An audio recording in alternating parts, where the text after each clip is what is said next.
We're here today at International Meat Company. This is where a lot of our steaks and sausage and pork and things come from. This is a third generation meat company. It's been in the Ponzio family, like I said, for 3 generations. Absolutely amazing things. They first became famous for their sausage, which you can see being used on the Food Network, but they're known for more than just sausage. This company carries our Meyer Ranch line, which is our steaks that we use at the club. Absolutely incredible. We're gonna go take a look inside and see how things are cut and what our facility looks like. Steaks are a huge thing at our club and our biggest seller. Our prime steaks and chops are sourced from Meyer Ranch in Montana, an all-natural red Angus beef that uses no antibiotics or hormones. Their humane practices make this meat insanely tender, and today we're talking about the king of steaks, the Tomahawk Ribeye. And when we're done, I'm going to show you a way to cook it at home that is outstanding.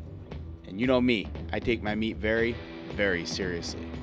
Welcome to the Union League Club Workshop. Okay, so let's start in my favorite place, the dry aging room. Dry aging is a process that goes back thousands of years. Before the invention of refrigeration, dry aging, whether it was in a chamber, a cellar, a cave, was one of the only methods of keeping meat fresh, other than smoking, brining, and pickling. It's a time-honored technique that enhances the flavor and tenderness of the meat. Basically, dry aging is when you take a piece of meat and put it in a controlled open-air environment to go through a flavor transformation.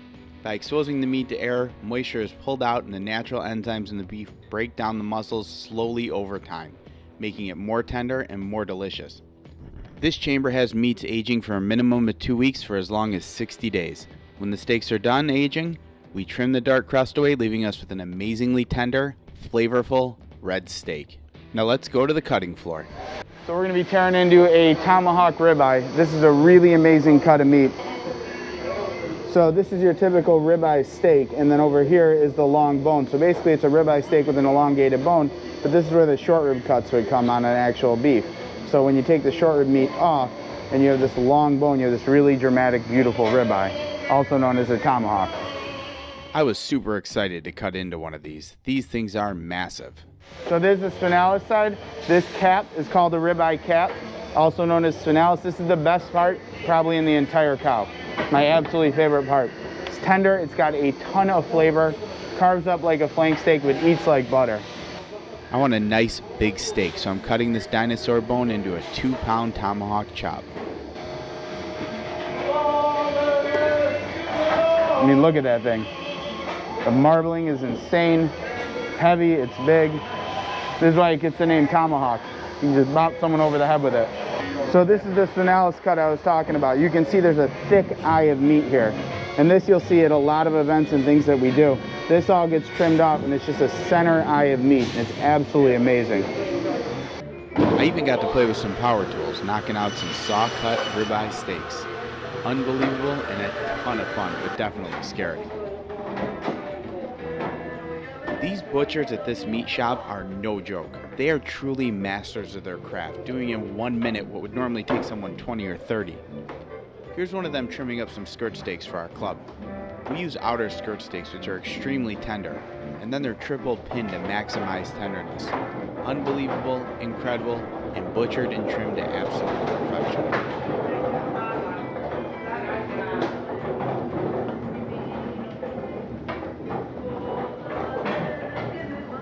Beautiful. Now that's a lot of ground beef. Let's take a quick peek at their sausage making setup too. This is the business that launched this company and helped them grow throughout the years. Not to mention helped me pack on quite a few pounds.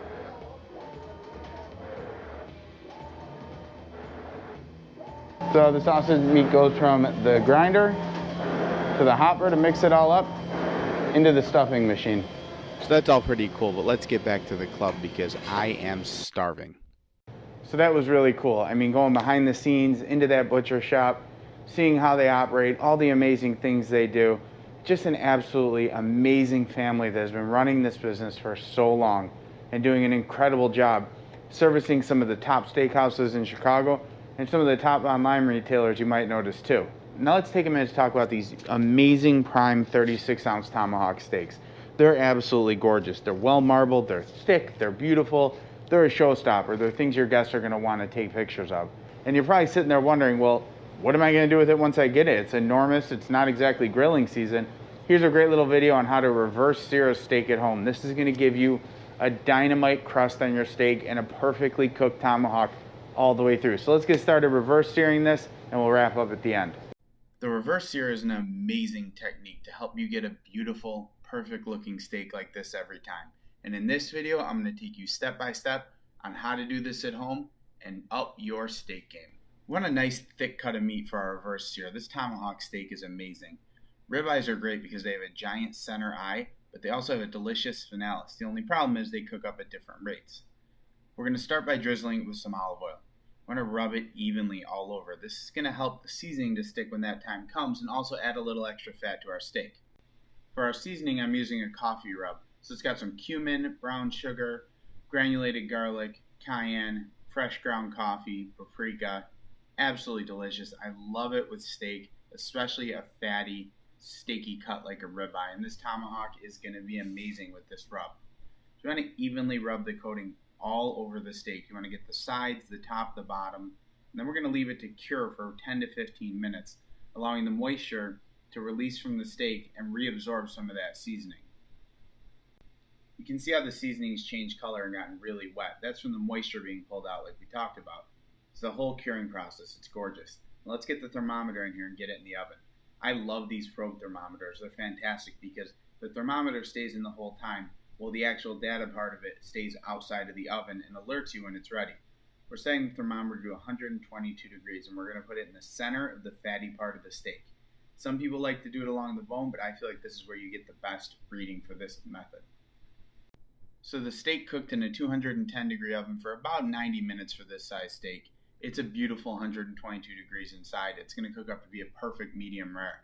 Look at the way the steaks change color. It is gorgeous. It's actually very ugly. It's gray. It's kind of muted out, but the inside has a perfectly even temperature all the way through. So when we char it in a pan, it's going to look absolutely fantastic. But if your steak comes out like this, it is fully cooked. It's just not charred and caramelized. You can see the jiggliness of the meat. It's ready to go. We're going to preheat our pan with olive oil over a medium-high heat until the pan is nice, hot, and lightly smoking. You don't want it to be too cool when you put the steak in. Look at that smoke. It looks perfect. Steak goes down, and we're going to let this cook and caramelize on one side until it's a beautiful golden brown color. That's what we're looking for. This is our only chance to get that great crust on that steak, that memorable steakhouse char. You want to make sure you do the top, bottom, and sides of the steak. See, what's happening is, as the steak is cooking, it's beginning to char. The Maillard reaction's forming, which means that the natural sugars in the meat are starting to caramelize. It's important to have a properly pre-seasoned, preheated pan to do this, because if your pan's not hot enough, you're not going to get a great caramelization, and you're just going to cook the steak further and further internally. But look at how amazing this thing is. Once our steak has a beautiful caramelization on all sides, we're going to get it on a pan with a rack, rest it a few minutes, and get it ready to slice. Resting is another extremely important step in cooking steak. What's happening is the muscle fibers start to relax and absorb any juices that are flowing inside. Let's start cutting into this and take a look at what we're dealing with. This is amazingly tender. A good sharp knife is essential when you're cutting a steak. You don't want to shred it. But look at how that spinalis is cooked up perfectly, the tail end of the ribeye. That's normally the part that grays out first when you're cooking a ribeye steak. But this is pink, even, perfectly cooked all the way through, similar to the results you get from sous videing the steak. Cut your steak thick because it's going to give you a chance to really take advantage of and enjoy all the different textures and flavors in the steak and give a little bit of chew to this extremely tender piece of meat. There you have it, a perfectly reverse seared tomahawk steak. Absolutely gorgeous and ready to enjoy. Delicious, amazing, perfect every single time. The reverse sear method is an absolutely amazing way to cook a steak. It slowly breaks down the connective tissues inside the muscle itself to help give you a more tender cut of meat. It's going to take its time to break those down, so even a choice steak can eat a little bit closer to prime, but a prime steak is truly elevated with this cooking technique. It's amazing. Like I said, it's going to work slowly. It's going to be perfect every single time because you're not sitting there missing a window of perfect cookedness and doneness. You're cooking at that low constant temperature to make sure that it hits exactly where you want it to hit, and you have a good 10-minute window of forgiveness while it's cooking before you pull it out and hit it in the pan. So if you want to give this a try, you can get our tomahawk steaks through the market We'll be selling them by the piece, 36-ounce prime, gorgeous tomahawk steak. We'll have it on there for a few weeks for you to try. You'll also see it around the club for a few things. By far my favorite steak to break out at a party because everybody stops and their heads turn. Well, I hope you enjoyed this, and stay tuned because we got a lot more great stuff coming out. Real cool behind the scenes looks at how things are made. Some of the stuff we serve at the club are specialty items. Whether you're drinking at the bar or eating in the restaurant, you're gonna get a behind the scenes in-depth look of where these things come from, how they're made, what makes them special, and you'll be able to see why we love the products that we're serving you. Take care.